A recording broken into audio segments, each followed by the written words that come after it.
पंढरपूर तालुका पोलिसांनी एकूण 3 लाख रुपयांच्या देशी व विदेशी दारू तसेच बिअरच्या बाटल्या नष्ट केल्यात।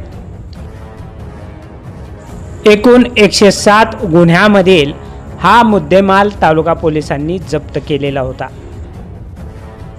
आज दिनांक 6 मे 2026 रोजी पंढरपूर तालुका पोलीस स्टेशनच्या आवारामध्ये जेसीबीच्या सहाय्याने मोठा खड्डा करून पंचांच्या प्रमुख उपस्थितीमध्ये पंढरपूर उपविभागाचे सहाय्यक पोलीस अधीक्षक प्रशांत डगळे यांच्या प्रमुख उपस्थितीत व मार्गदर्शनाखाली पंढरपूर तालुका पोलिसांनी वेगवेगळ्या एकूण 107 गुन्ह्यातील जप्त केलेल्या या देशी विदेशी बनावटीच्या दारू व बिअरच्या बाटल्या पंढरपूर तालुका पोलिसांनी जेसीबीच्या सहाय्याने खड्डा करून व फोडून नष्ट केल्या आहेत।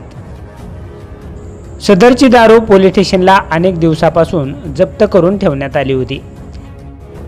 ही कामगिरी पोलीस अधीक्षक अतुल कुलकर्णी, अप्पर पोलीस अधीक्षक प्रीतम यावलकर, सहाय्यक पोलीस अधीक्षक प्रशांत डगळे यांच्या मार्गदर्शनाखाली पंढरपूर तालुका पोलीस स्टेशनचे वरिष्ठ पोलीस निरीक्षक TY मुजावर, सहाय्यक पोलीस निरीक्षक अक्षय सोनवणे, पोलीस उपनिरीक्षक विक्रम वडणे, महिला police head constable Maneri madam, police constable Deshmukh, police constable Sanjay Gutal, constable Sujit Ubale, महिला पोलीस हवालदार कदम मॅडम यांच्या पथकाने केले।